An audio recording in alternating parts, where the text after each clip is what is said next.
네, 여러분 안녕하십니까? 2020년 수능특강 대비 국어의 맥과 함께하는 독서 4강 독서와 국어생활 두 번째 질문이 되겠습니다. 자, 여러분들 교재 페이지는 44페이지를 열어주시면 되겠고요. 자, 시작해 보겠습니다.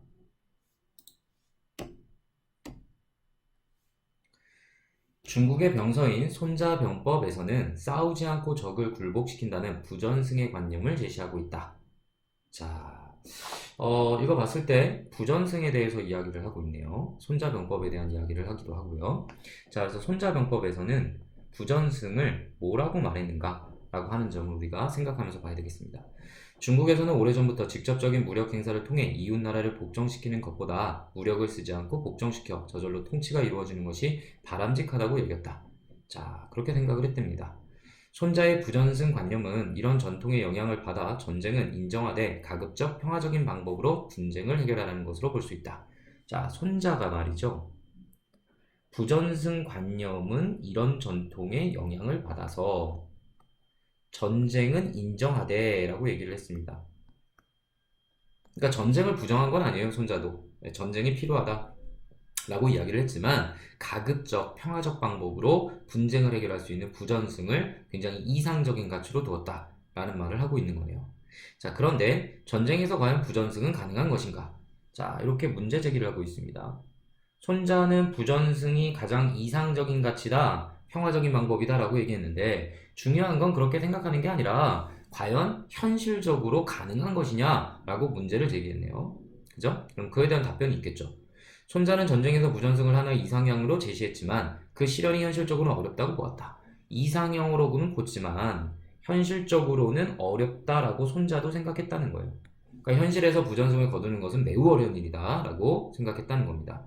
자, 손자는 부전승을 위한 외교적 노력을 통해 앞으로 일어날 전쟁에서 승리할 수 있는 유리한 여건을 조성하는 데 관심을 두고 있었다.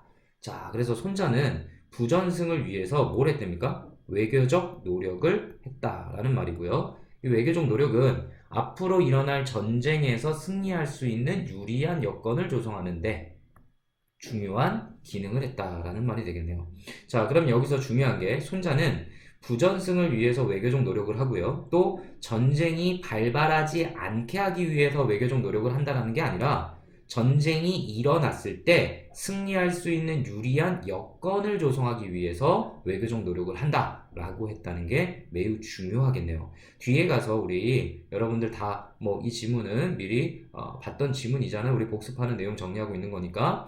자, 그래서 뒤에 가면은 우리 누가 나옵니까? 우리 손자와 대조적인 대조라기보다는 비교 대조의 대상으로 나오는 클라우체비치에 대한 이야기가 나오죠. 그럼 클라우제비치도 이에 대해서 어떻게 생각을 했는가라고 하는 부분에 결정적인 차이가 있어요.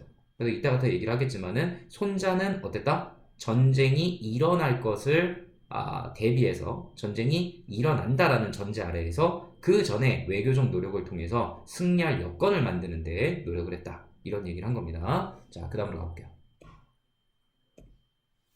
손자는 오왕 합류를 도와 본격적으로 초나라를 원정하기 전에 6년 동안 초나라 변경을 치고 빠지는 작전을 반복하여. 자, 그러면 6년 동안을 뭐 했다는 거예요? 게릴라 했다는 거죠, 여러분들. 그리고 또 어떻게 했대요? 초나라 군대의 전력과 사기를 약화시켰고 또한 초나라의 동맹국들을 설득하여 오나라의 동맹으로 돌려세우는 데 성공했다. 자, 이 뒤에 나오는 이런 게 이제 어떤 겁니까? 외교적인 전략을 폈다라는 말이 되겠네. 그의 이런 군사적 행동과 외교적 조치는 차후 전면전에 유리한 여건을 조성하기 위한 노력으로 볼 수 있다. 자, 그러니까 이런 군사적인 조치, 군사적인 행동이나 외교적 조치 같은 것들은 전쟁이 일어날 것을 전제로 하는 행동들이다라는 거죠. 전쟁이 일어나지 않게 하기 위함이 아니라 전쟁이 일어나기 전에 전쟁은 일어나지만 이때 유리한 여건을 조성하기 위해서 이러한 노력을 했다는 말입니다. 실제로 오나라가 초나라에 대한 원정을 실시하여 거둔 승리는 부전승과는 거리가 먼 것이었다. 자, 실제 현실에서는 부전승과는 거리가 먼 그런 결과를 가져왔다는 거죠. 그렇다면 손자는 부전승을 왜 주장했던 것일까? 자, 또 문제를 제기하고 있습니다. 자, 이처럼 문제를 제기하고 답변하는 문제 제기형 이런 지문들은 결국 문제 제기 뒤에 바로 답변이 무엇일까를 우리는 생각하면서 읽어야 되는 것이겠고 그걸 찾아서 연결시키거나 정리를 해줘야 되겠습니다. 자, 이유가 뭘까요? 손자가 인식하고 있던 당시의 전쟁 양상에서 그 이유를 찾을 수 있다. 먼저 손자는 전쟁이 일어나 지속되면 백성들이 공공하게 된다고 생각해 파괴적인 전쟁을 피하려 했다. 백성들이 공공하게 된다고 생각해. 이게 뭘까요? 이게 첫 번째 이유가 되겠네요. 그죠? 부전승을 주장한 이유. 또한 손자가 생각한 전쟁은 주나라 천자가 분봉한 제후국들 사이의 전쟁으로 그는 전쟁 이후 통치의 대상이 되는 백성들을 고려하여 제후들에게 도덕적 정당성을 통해 백성들의 원성을 사지 않는 승리를 권유했다. 자, 그러니까 여기도 마찬가지 뭐예요? 백성들을 고려하여 제후들에게 도덕적 정당성을 통해 백성들의 원성을 사지 않는다. 그럼 이 얘기는 백성의 눈치를 본다는 얘기죠. 그죠? 따라서 1번이나 2번이나 공통점은 백성들을 고려하기 때문에 부전승이라는 것을 주장했다라고 하는 것으로 정리가 되겠습니다. 한편하고 다른 이야기를 이제 하게 됩니다. 프로이센의 군인이자 군사평론가인 클라우제비치는 이렇게 가네요. 그러면 그전 문단까지는 손자가 부전승에 대해서 가지고 있는 생각과 또 사상 이런 부분들을 이야기했다면 지금부터는 클라우제비치가 부전승에 대해서 가지고 있는 생각들을 이야기하겠다라고 생각하시면 되겠어요. 전쟁에서 저절로 승리에 도달하는 자동장치는 없고 전쟁의 승리라는 목표를 달성하기 위해서는 모든 국력을 쏟아부어야 한다고 생각했다. 그리고 적에 대한 완전한 제거가 이루어질 때 완벽한 승리를 얻을 수 있다고 주장했다. 자, 그러니까 클라우제비치는 전쟁이라고 하는 것이 벌어진다면 완벽하게 승리를 해야 된다라고 주장을 했다라는 거고 그러기 위해서는 적을 완전히 제거해야 한다라고까지도 이야기를 했다는 겁니다. 하지만 그도 전쟁론에서 부전승에 대해 언급하고 있다. 클라우제비치는 싸워서 전쟁을 패배시키지 않고서는 승리의 가능성을 높일 수 있는 방법이 있다. 먼저 외교적 수단으로 적의 동맹을 와해시키고 우리가 새로운 동맹을 형성함으로써 유리한 국면을 조성한다면 우리의 정치적 목적을 달성하는 데 있어서 적의 군대를 파괴시키는 것보다 훨씬 더 수월한 방법이 될 것이다 라고 말하고 있다. 자, 그럼 여기도 마찬가지로 클라우제비치도 뭘 중시 여겼다는 거죠? 외교적 수단을 중시 여겼다는 얘기예요. 그러니까 이거는 손자하고의 공통점이다라고 생각을 할 수가 있습니다. 그러나 자, 그 다음이 중요하겠네요. 클라우제비치의 부전승은 손자처럼 전쟁 상황을 염두에 둔 것이 아니었다. 바로 전쟁 이전에 취하는 외교적 수단과 관련이 있는데 클라우제비치는 피를 흘리지 않고 다른 수단을 통해 성공을 거두는 것은 전쟁 발발 이전에만 가능하다고 보았다. 자, 그러니까 손자와는 다르게 클라우제비치는 전쟁을 전제로 해서 외교적인 조치를 취한 것이 아니라 이러한 외교적 조치와 외교적 수단은 전쟁을 발발시키지 않기 위한 목적으로 하는 것이었다라고 생각했다는 거죠. 그런 점에서 손자와 클라우제비치의 생각이 다르다라고 생각을 해야 됩니다.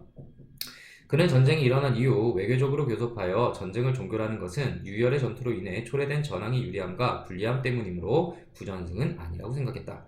즉 전쟁 이후의 외교적인 교섭은 부전승이라고 보지 않았다라는 말이 되네요. 자, 그러니까 전쟁 이후에 벌어지는 외교적인 교섭은 결국 부전승의 개념으로 보지 않았다. 그렇기 때문에 이런 점도 손자와 다른 점이다라고 생각을 하셔야 되겠습니다. 자, 우리 지금 무슨 질문 보고 있습니까? 부전승이라고 하는 대상을 놓고 손자와 또 동양의 손자와 서양의 클라우제비치가 각각 어떤 생각을 갖고 있는지를 서로 비교 대조하면서 보고 있어요.